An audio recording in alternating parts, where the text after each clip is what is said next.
Hello, and welcome to Money Good Podcast, our very first episode. Today, we're going to be talking about transforming the world with AI. And with me today is the CEO of Red Club, Odemakinde, Elisha. Hi, Elisha. Hi, Stephen. Nice to have you on our podcast today. Nice to be here. Thank All you. right. So, real quick, everybody wants to be a tech pro because everybody has this mindset, this mentality that there's money in tech, and all. What was that thing that inspired you into um, becoming an innovator that you are today? Okay, so what actually inspired me started way back from uni days when I just wanted to you know identify problems and I just wanted to solve them. Okay, you're given a task to build this, or there's a problem with respect to this, and you're like, oh, provide a solution, right? It all started that way, right? Then the more projects we solved, the more problems we encountered. And that gave birth to. Yeah, that gave birth to Red Labs. Tell me about Red Labs. Okay, so Red Labs is basically an AI startup, and what we do is enterprise level AI for businesses. So for businesses that are willing to create their own AI, or they are willing to solve AI related problems, right? Majorly, we've been focused on niche around sports, right? Okay. And general AI. So when you say sports, do you want to elaborate how AI plays a role in sports? Because I'm really interested in knowing. So sports evolved from the point whereby people are recording themselves just playing the football or playing whatever game. It has now evolved to a point whereby people now want to be able to understand how well they are performing, right? Nice. They want to be able to predict, you know, how could they get better. So with technologies like AI, we are leveraging on technologies like AI to actually make players better to and to also help coaches better coach their players. So, if I get you correctly, are you trying to say that this product caters to specifically players and coaches and not Yeah, necessarily people generally? yeah. Just So players yeah, and, players and coaches. coaches. Yeah, yeah. For now, Okay. put it down. Okay, so does it play any role in helping people who are not necessarily players or coaches to kind of predict the game or know who is best for the game or what team is best for what tournament whatsoever? Right now, there is no room for that yet, but we're actually looking at an aspect of sports which is called sport betting, whereby you can actually uh bet on what team is going to win or just make a guess with the usage of AI. Yeah. Okay, nice, nice. Okay, that's quite interesting. So, I'm interested in knowing how based on the context of this podcast, right? How your innovation so far has been able to transform the world in the littlest way. Mm, that's really a big question. Because everybody's doing innovative things, everybody's creating things, right? How are you? And the point of innovation is to make the world a better place, right? If I'm correct. So, how is your innovation helping whatever sector, right? Whatever sector in the world to be better? Okay, great. So I'll basically say I've not done as much innovation that like people think, but my own innovation started as a result of solving problems with respect to AI. And then a couple of businesses just reached out because of the article I wrote. And they were like, oh, they have this problem. And how can I solve it? So because I wrote the article, I demonstrated how the problem was solved with some experimental stuffs. And they found that very, very insightful. So they discovered that that would actually solve their problem. So they had to reach out to me to solve the problem. So I figured out that, oh, it's something that about two, three, five of them had to reach out. So I knew that this is a serious problem for about five different businesses. Reaching out definitely is a serious problem. So I had to take it up as a unique problem that needs to be solved. So I had to do my research, So was that what gave birth to Reclass? That's what gave birth to one of our products called Trackers. Trackers, okay. Okay. Yeah, so Trackers is more or less like a sport AI that analyzes sport games, helps coaches make better informed decision, helps player make, you know, understand their performances on the pitch. Okay, nice. Thank you. So, I mean, especially in Nigeria, because I know that when it comes to tech, generally in Africa, Nigeria, South Africa, and Kenya, if I'm not mistaken, um, tends to take the lead, right? And of course, when it comes to Africa, Nigeria being the forerunner when it comes to tech, you happen to be a part of these statistics, right? People are coming up with different innovations and saying, hey, we are doing this, we're into this. A lot of fintechs have been, springing up between 2020 and 2024, right? But we don't see you make so much noise like other people do. And yet you're doing really, really great stuff. Is there a reason to that? Wow.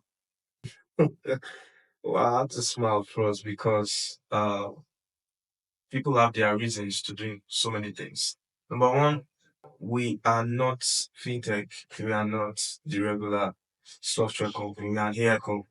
So what it takes to build an AI company, naturally building a startup is tough, right? So not to not talk of you now embarking on going the AI route.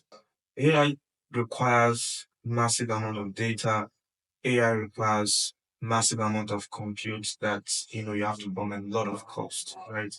So one of the reasons why it's not like I don't want to make noise, but trying to cut my quote according to my, you understand that. So you're saying that Trying to making a lot of noise is going to attract more responsibility that you no, do no, not have the capacity I'm to not take right now? insinuating that. What I'm literally trying to insinuate here is that for me, primarily, running a startup has to do with the technology value proposition. What exactly is your startup offering to the ecosystem? What problem is it actually solving to the ecosystem?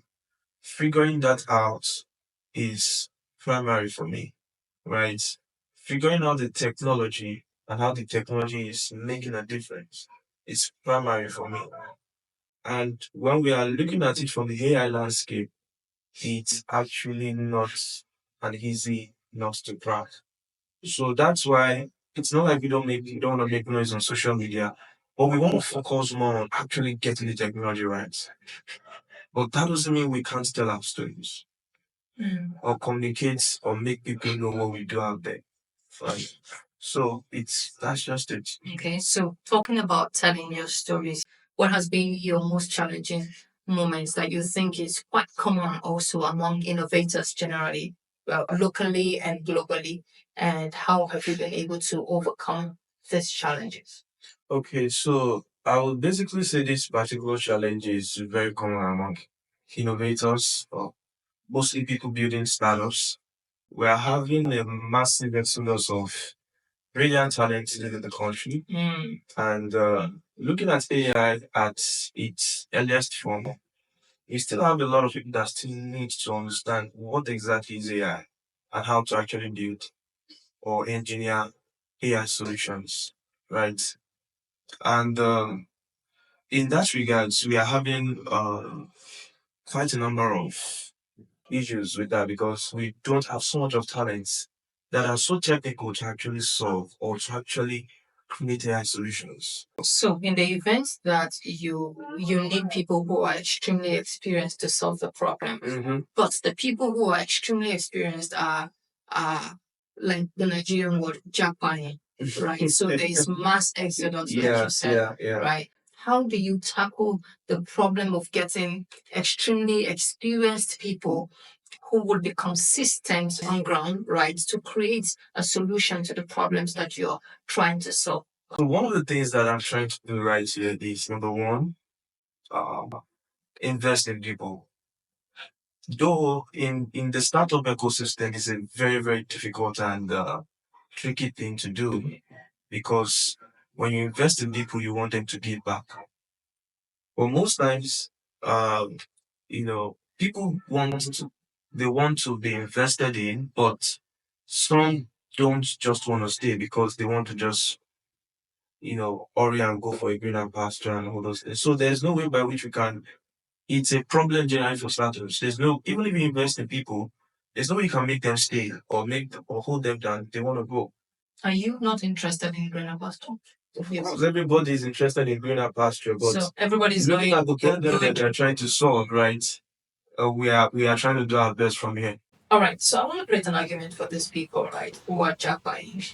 I mean, they're doing a lot of work, and yet they're getting stipends for pay, whereas their mates are earning a lot more. I mean, imagine someone who is earning about $10,000 in a month, right? And he's living maybe in the UK or in the US, and you are here probably earning less than $1,000, and you're doing the same work, if not better. Okay. Okay, so I would also love to just make some clarifications to that. Okay. Now, compare Nigeria with the UK or the US, it actually boils down to what value can you drive as a talent. Okay. So I understand that some companies might have challenges paying their talents what they are really, really worth. Or if you're a talent that you've actually, skilled up yourself to ensure that you are a value-driven person, you've got so much value in you, right? It's not a bad thing for you to, you know, go for a greener pasture whereby you can expand your skill set and actually get the value of what you want. But in this case, you are a talent, you are just starting off. You are privileged to work with a company or with a startup ready to invest in you.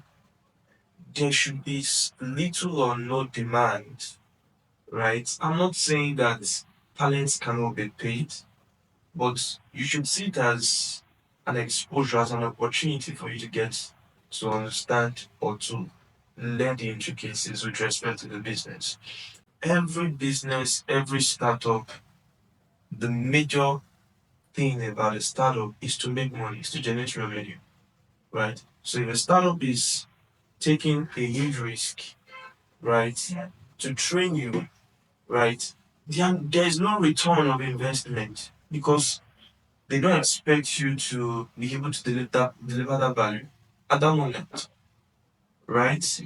Okay. So if you are a talent that you are really, really worth something, right, that is when there's a lot more expected from you. And that's why you are being paid. So it's a different ballgame. But if you're a talent, you don't have so much of value to deliver yet, and you are still trying to upskill yourself. I believe you should see it as an opportunity whereby, learn the job, learn on the job, right? Increase your value system, solve more problems, and then start giving back, and then validate that yes, you've got that value in you, and then you can go for a greener pasture or make the money from it. Okay. You understand? I like that. Yeah. I like that. I see where you're going. All right. So we'll have to round off from here, and it was really, really nice having you on the show. Thank you so much. This was so valuable. I personally learned a lot. Yeah. And to you watching, thank you so much. We really appreciate you. This was an awesome time, at least for me. If you learned anything at all, I would like you to drop the most outstanding thing for you in this podcast right in the comments. Until then, see you at the next episode. Thank you.